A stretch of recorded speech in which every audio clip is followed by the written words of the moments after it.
All right, we have some disturbing news. The entire Trump administration is going all in on the narrative that the 37-year-old man who was murdered in Minneapolis, Minnesota earlier today is a quote-unquote assassin or a domestic terrorist who was lunging at law enforcement officers. Everyone from Pam Bondi, who went on Fox News immediately after and spun the narrative, to Stephen Miller, who said an assassin tried to murder federal agents, all the way up to Donald Trump himself, who just released a long, ranting letter about how this man sort of deserved it. They victim blame immediately, just like they did in the case of Renee Nicole Good. And in this scenario, what they are signaling to you is that if you are a United States citizen and you are exercising both your First Amendment right to protest and have free speech and your Second Amendment right to carry a weapon lawfully, then you can still be murdered for having the wrong beliefs, and the president will justify it. Just so you know, all reporting points to this 37-year-old having a lawful weapon. We even know more about him. This says, the man fatally shot by federal officers in Minneapolis this morning has been identified as Alex Jeffrey Pretti, according to sources familiar with the investigation. This is a name that you will see alongside Renee Nicole Good on many protests throughout the next few weeks to months. Pretti, who was 37, has an address listed in South Minneapolis. He was a United States citizen, and he was legally protesting. At a news conference, Minneapolis Police Chief Brian O'Hara said the man who was shot was a 37-year-old white man with no serious criminal history and a record that showed only some parking tickets. Law enforcement sources said Saturday their records showed Pretti had no serious criminal history. That's where you're missing something. Exercising your First Amendment right, your Second Amendment right, and being a liberal who opposes ICE's occupation of Minneapolis is enough of a crime, according to this administration, to get you killed and labeled a domestic terrorist, as we have seen multiple times now. O'Hara said the man was a, quote, lawful gun owner with a permit. Again, the police chief of Minneapolis said the 37-year-old victim was a lawful gun owner.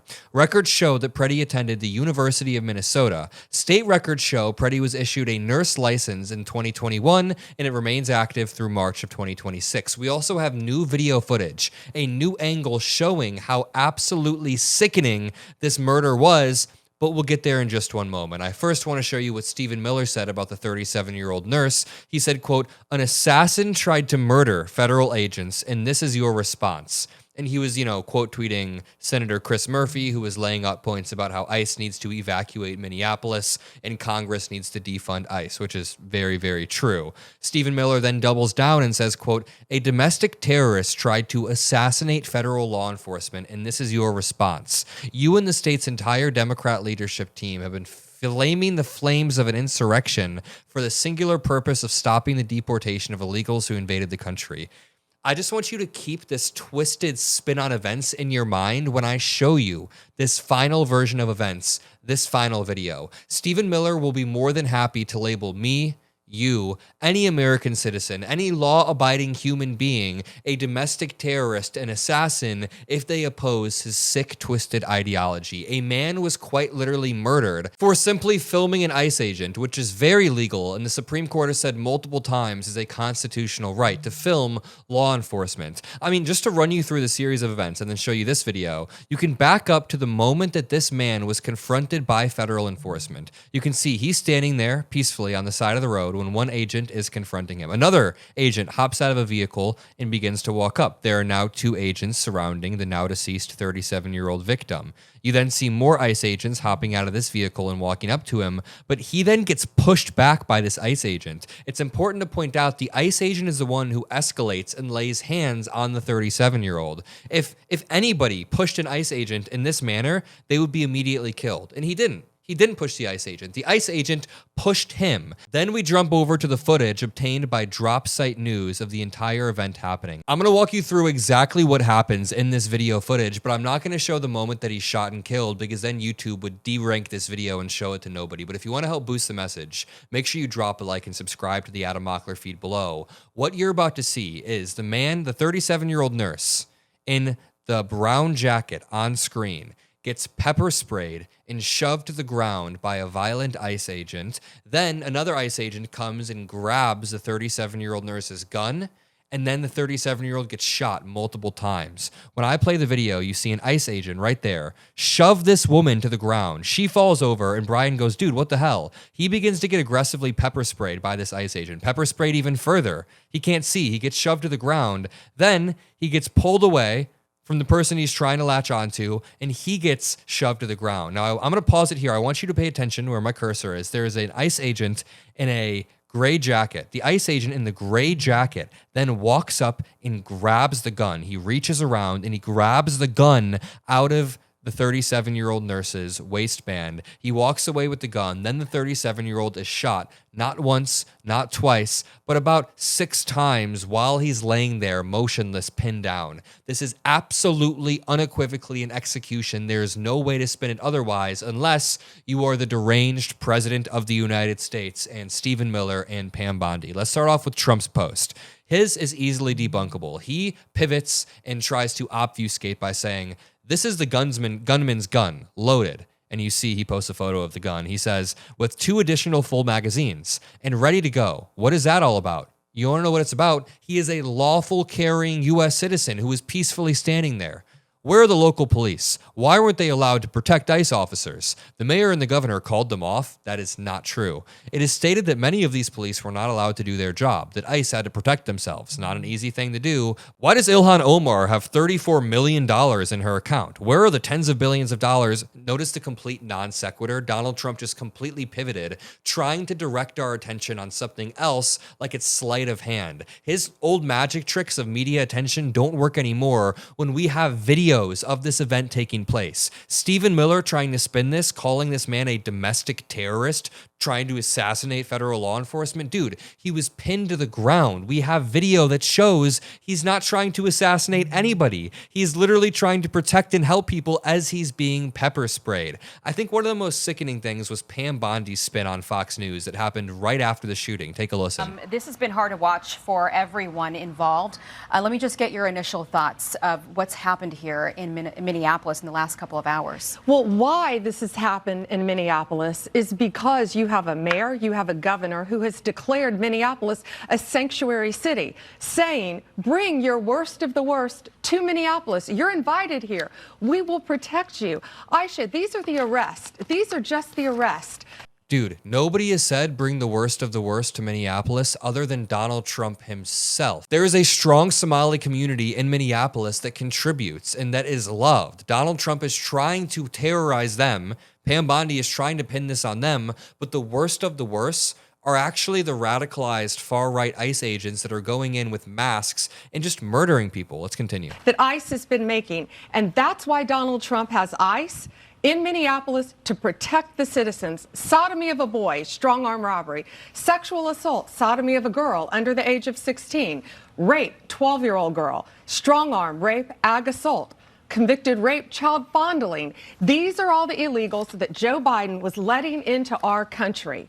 And they were all going to Minneapolis because the mayor, the governor, the AG, they were protecting them. Nobody is protecting people who have committed child sodomy other than maybe Donald Trump with the Epstein files, but nobody is defending that. If ICE was just deporting the people on this list, nobody would care. Deport those people 10 times over. I don't give a shit. Nobody cares. But that is not what's happening. ICE has harmed more U.S. citizens and more U.S. children at this point than protected U.S. children via deportations. And we know that because we've seen 5-year-olds get detained. We've seen 6-month-old babies have to be resuscitated after getting caught up in tear gas because ICE is shooting it around indiscriminately. The biggest defeater for her argument is that President Obama was known as the deporter-in-chief. He did deport a lot of people. That is just a fact. But even under President Obama, ICE was not murdering U.S. citizens, breaking their ribs, having 6-month-old babies need to be resuscitated, and having literally hundreds and hundreds of videos of ICE squads and goons pinning U.S. citizens to the ground. This is some next-level, disgusting, disturbing stuff, and every single video angle that comes out makes it worse and worse. Pam Bondi then doubles down on the spin in the funniest way possible. She talks about how the protesters are all organized. They're organizing their signs. She's implying all of the signs that say, fuck ICE. These are all, it's some nefarious plot. Is she really that dumb? She can't realize that protesters maybe all just think, fuck ICE. That is genuinely what the protesters think en masse. But boy, this entire administration is all in on the cover-up. I mean, we know that Pam Bondi is more than okay with covering up Donald Trump's deepest, darkest crimes. The Epstein files cover-up proved that. But this is next level. Everyone from Stephen Miller to Pam Bondi to Trump. I'm sure Caroline Leavitt on Monday morning, right on cue, will be covering this up and spitting this to death. They are all down to cover up legit murders, state murders, executions from the state. Some of the people that you arrested, like you mentioned, in the last couple of days, you feel it was incredibly organized. Yes. What can you tell us more about what we're seeing on the ground there? I mean, our Steve Harrigan, who's covered many wars, said that in his own observations, it feels incredibly organized. These people know each other. They know where to go. What do you know about this? That's right. And I can tell you what I observed when I was there. It's extremely organized. The signs they have are all matching. They're well written. And look at what's happening today. How did these people go out and get gas masks, these protesters? Would you know how to walk out on the street and buy a gas mask right now? Yeah, think about that. No. Right. All of these protesters out there right now have gas masks on, matching, very expensive, by the way, gas mask. This is all so absurd. This is conspiracy theory QAnon slop. First of all, the reason why the protesters know where to go and know what to do is because they live there. The ICE agents don't. They are coming from out of state and out of town, so they're the ones confused, and they're like, why do these protesters all know these streets? Secondly, anyone can go buy a gas mask. It's not some military-grade gear. You can literally get a gas mask from many, many shops, and the reason why so many protesters have them, not all the protesters, like she claims, probably like 4% of protesters have gas masks, is because for the past 3 or 4 weeks, continuous protests have been escalating, and ICE agents have been throwing more and more tear gas and pepper balls and pepper spray. The gas masks are a necessity born out of the violence from ICE agents, not some proactive protection that they were just buying from some secret military dealer. I don't know what she's even implying here. This is QAnon conspiracy theory stuff making it onto Fox News as usual. It's organized. They're out there to cause problems, and they're out there to hinder the great men and women in law enforcement, and we are not going to have it in Minneapolis or anywhere else in this country. I mean, the video I showed you earlier proved it. This was not somebody trying to impede law enforcement. He was a concerned U.S. citizen who was exercising his First Amendment right and his Second Amendment right. For that, he was murdered by ICE on the street in cold blood in Minneapolis, Minnesota. The protests are not going to die down. They're going to grow larger, and we will continue to cover it. I love you all. I'll see you in the next video. Stay safe, stay warm, and peace out.